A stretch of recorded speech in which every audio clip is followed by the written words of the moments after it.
August of this year, just like the other day, the President assented to the Access to Information Law. So we actually have an Access to Information Act now, something we've been agitating for almost the past 17 years. Most citizens would not yet understand that they have a right of access to information. And so, to that extent, how can they use it then to be able to give government, to be able to keep government accountable, to be able to enhance transparency, to be able to enhance service delivery.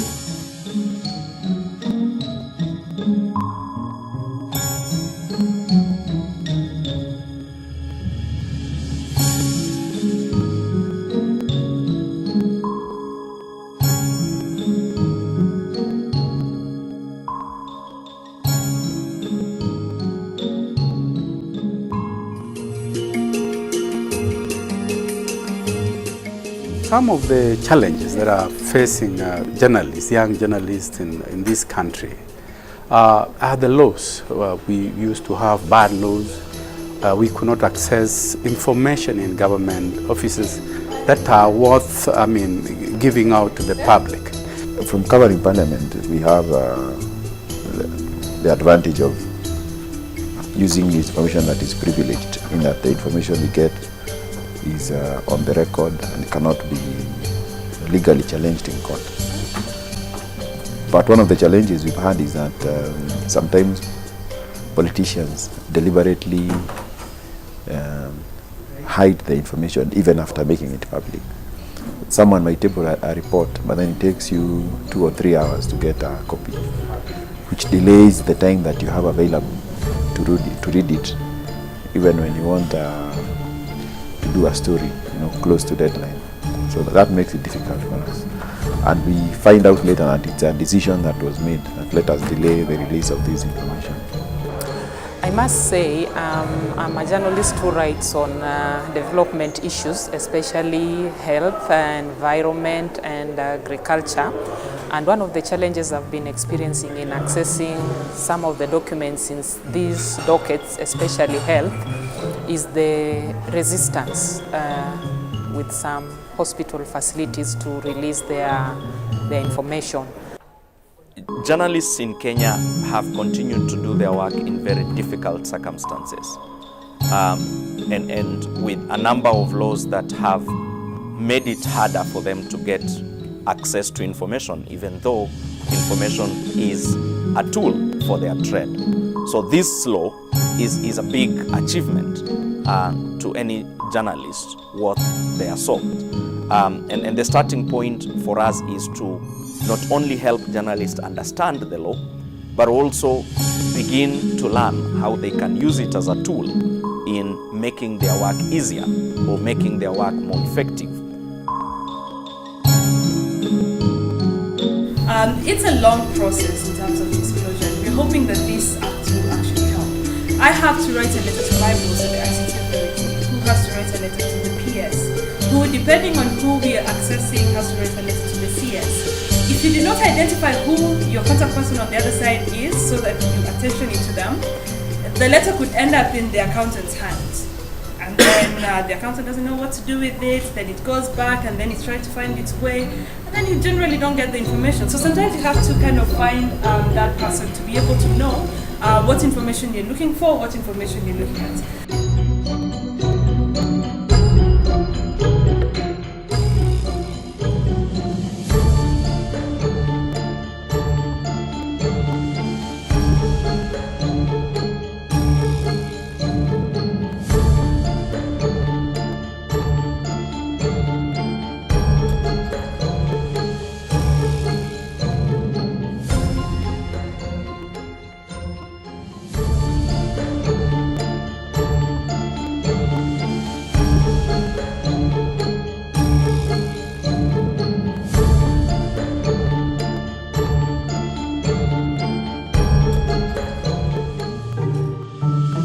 We are living in a world of information overload, and the person you want to request this information has too many other data sets of information around them.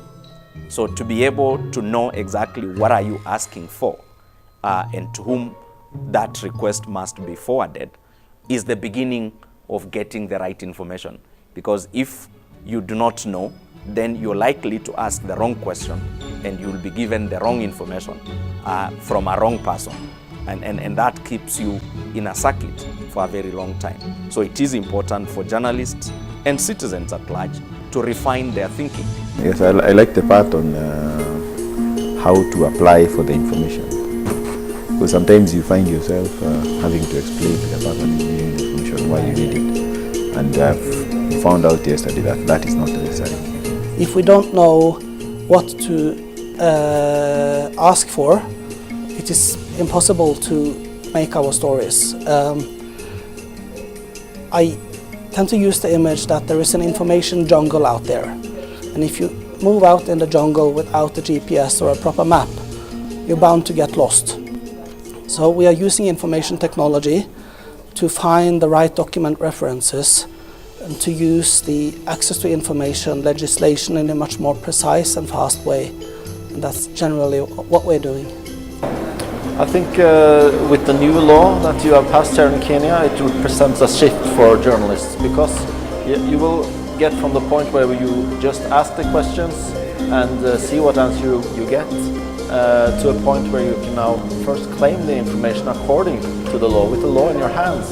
Then you can go and ask the right questions. And I think it can make a change there.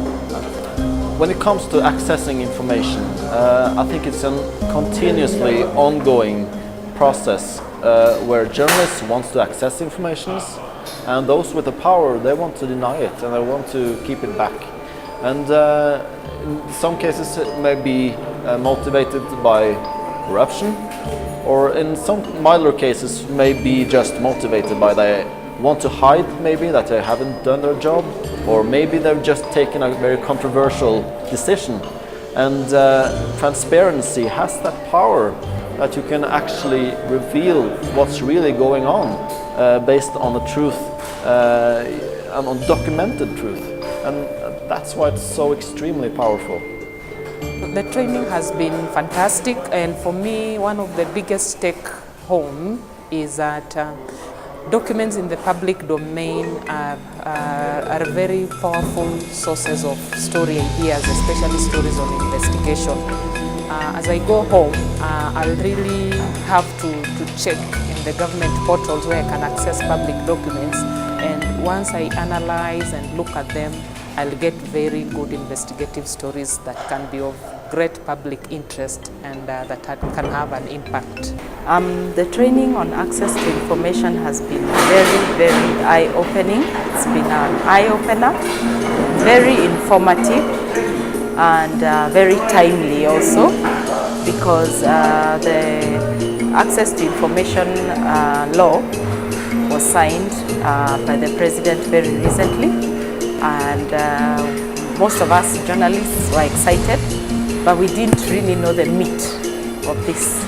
And this particular workshop has come to give us the meat of the law, because we were just writing about the excitement that now we can access information, but we didn't really know how to access information. One of the things I have learned is that not all information shall be